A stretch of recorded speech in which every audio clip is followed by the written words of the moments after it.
everybody. Assalamualaikum warahmatullahi wabarakatuh. Sebelumnya perkenalkan, nama saya Inayatun Nailah, NIM 195 dari kelas PS 4E. Nah, pada kesempatan kali ini saya berkesempatan untuk memaparkan materi berkaitan untuk menyelesaikan tugas ujian akhir semester mata kuliah Manajemen Pembiayaan Syariah, dosen pengampu Pak Saifuddin Muson.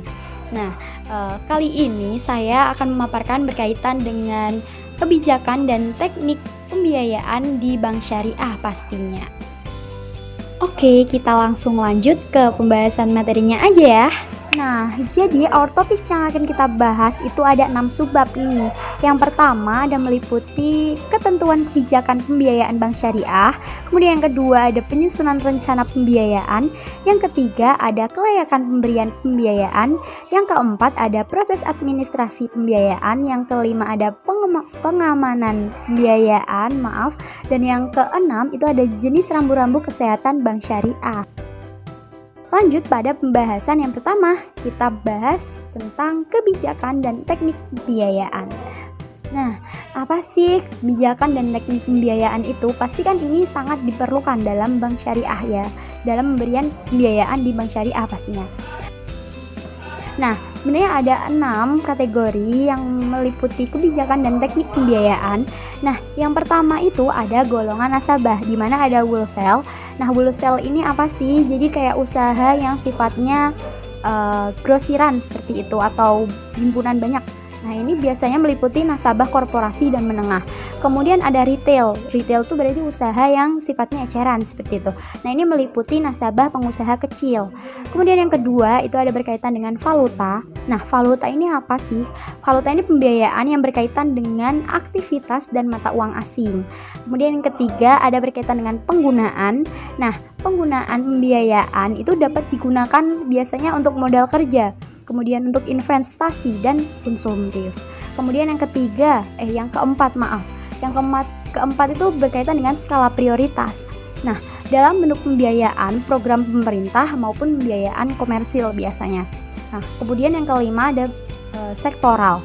Nah, sektoral yang dibiayai dalam kebijakan dan teknik pembiayaan ini biasanya meliputi pertanian, kemudian pertambangan, perindustrian, dan perdagangan. Dan yang keenam itu ada jenis pembiayaan. Biasanya skema yang ditawarkan itu seperti mudharabah, musyarakah, murabahah, salam, istisna, dan ijarah. Oke, jadi dalam keputusan pengambilan pembiayaan itu pastinya harus bersifat objektif. Nah, karena dalam realisasi pembiayaan itu pastinya melekat dengan adanya risiko. Nah, maka keputusan pembiayaan yang diambil itu haruslah bersifat objektif dengan melibatkan tim pemutus komite pembiayaan berapapun besar plafonnya. Kemudian lanjut kita ke pokok pembahasan yang kedua, meliputi penyusunan rencana pembiayaan. Nah, bahwasanya dalam penyusunan rencana pembiayaan itu ada 4 kategori.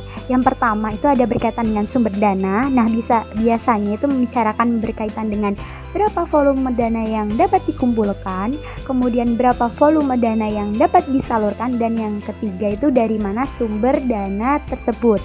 Kemudian yang kedua berkaitan dengan kemampuan pasar dalam menyerap dana. Nah, itu ada 4. Berkaitan dengan corak pemasaran, corak persaingan, kemudian corak nasabah, dan corak produknya.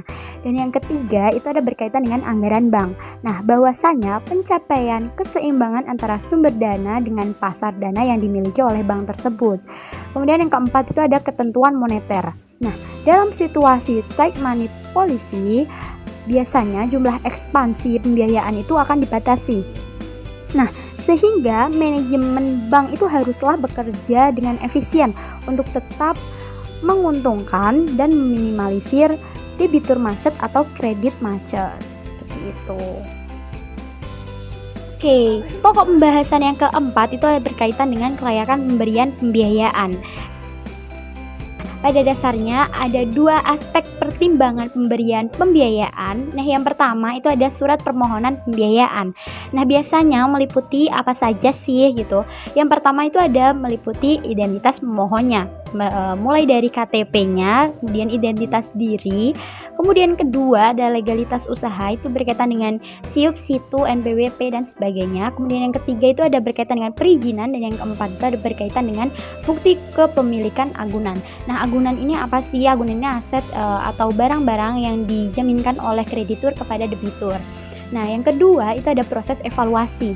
Nah, yang mana pada proses evaluasi ini meliputi yang pertama ada kelengkapan administrasi pemohon. Biasanya nanti akan diberikan sebuah syarat ataupun formulir. Nah, itu harus dilengkapi oleh pemohon untuk sebagai prasyarat. Kemudian yang kedua itu ada proses penilaian, itu baik dari kantor pusat dan cabang. Nah, biasanya dalam proses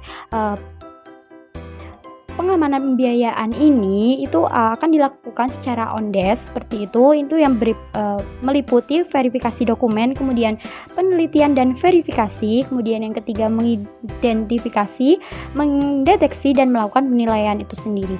Kemudian juga ada pemantauan pembiayaan secara on. Nah, ada kunjungan langsung secara fisik gitu ke tempat atau lokasi dari usaha tersebut. Kemudian ada trade checking dan ada credit checking. Nah, kemudian yang ketiga ada memo atau nota penilaian. Untuk format memo atau nota penilaian ini ada 7 aspek yang meliputi. Pertama ada informasi umum, biasanya berkaitan dengan perusahaannya, kemudian status hukumnya, dan ada pemegang sahamnya. Kemudian yang kedua itu ada dari aspek manajemen. Nah, biasanya di dalamnya tuh berkaitan dengan struktur organisasinya, kemudian reputasi perusahaannya, dan manajemen perusahaannya. Yang ketiga itu dari aspek pemasarannya. Nah, ada dari produk, pemasaran, dan kompetisi. Kemudian yang keempat itu ada dari aspek sosial ekonomi, di mana harus ada manfaat dari perusahaan dan dampak lain yang ditimbulkan seperti itu. Kemudian yang kelima itu ada dari aspek legalitas yang saya bilang tadi, itu berkaitan dengan SIUP, SITU, TDP, bukti pembayaran PBB, kemudian dan ada NPWP-nya juga. Kemudian yang keenam ada berkaitan dengan aspek tenaga kerja, di mana di sini itu membicarakan tentang skill, unskill, dan labor. Kemudian yang ketujuh itu ada aspek dari laporan keuangan itu sendiri. Yang pertama itu dari laporan keuangannya, kemudian dari tingkat kewajarannya, ada dari analisisnya, kemudian rasio dan cash flow. Untuk pokok pembahasan yang keempat itu ada proses administrasi pembiayaan. Nah, di mana ada beberapa tahapan dalam proses administrasi pembiayaan ini. Yang pertama itu ada berkaitan dengan penerimaan keputusan. Nah, bahwasanya pada penerimaan keputusan ini dapat diperoleh dari kantor pusat, wilayah, ataupun kantor cabang. Kemudian yang kedua ada dari penerusan kepada nasabah pemohon. Nah, bahwasanya penyampaian kepada nasabah itu bisa bersifat penolakan ataupun persetujuan itu. Dan yang ketiga itu ada penandatanganan akad.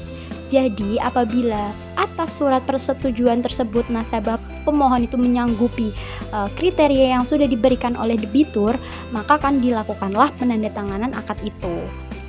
Kemudian, untuk pokok pembahasan yang kelima itu ada berkaitan dengan pengamanan pembiayaan. Nah, pada dasarnya pengamanan pembiayaan itu ada meliputi 2 proses. Ada yang dari sebelum dan sesudah pembiayaan.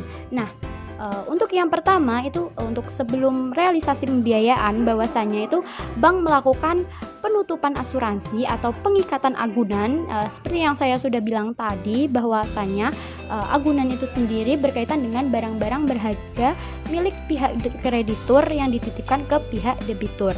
Nah, kemudian yang kedua ada proses setelah realisasi pembiayaan, bahwasanya bank itu mengawal kegunaan dana agar sesuai dengan pembiayaan yang diajukan. Bank juga melakukan pembinaan dan kontrol bisnis nasabah. Kita bahas mengenai batas-batas pemberian pembiayaan. Nah, bahwasanya ada 3. Yang pertama itu berkaitan dengan kebijakan otoritas moneter.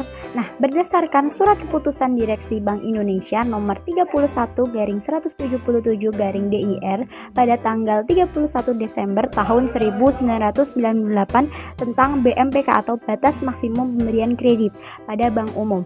Nah, ini juga berlaku pada bank syariah untuk menentukan BMPP atau batas maksimum pemberian pembiayaan. Kemudian yang kedua ada berkaitan dengan kebijakan internal bank. Nah, Untuk limit atau plafon dalam jumlah tertentu, kantor pusat itu biasanya mendelegasikan wewenang kepada pejabat kanwil, kantor cabang, dan unit. Kemudian yang ketiga ada dari operasional. Nah, bahwasanya kondisi situasional di mana bank mempertimbangkan penyaluran ke sektor lain yang lebih menguntungkan dibandingkan dengan pembiayaan itu.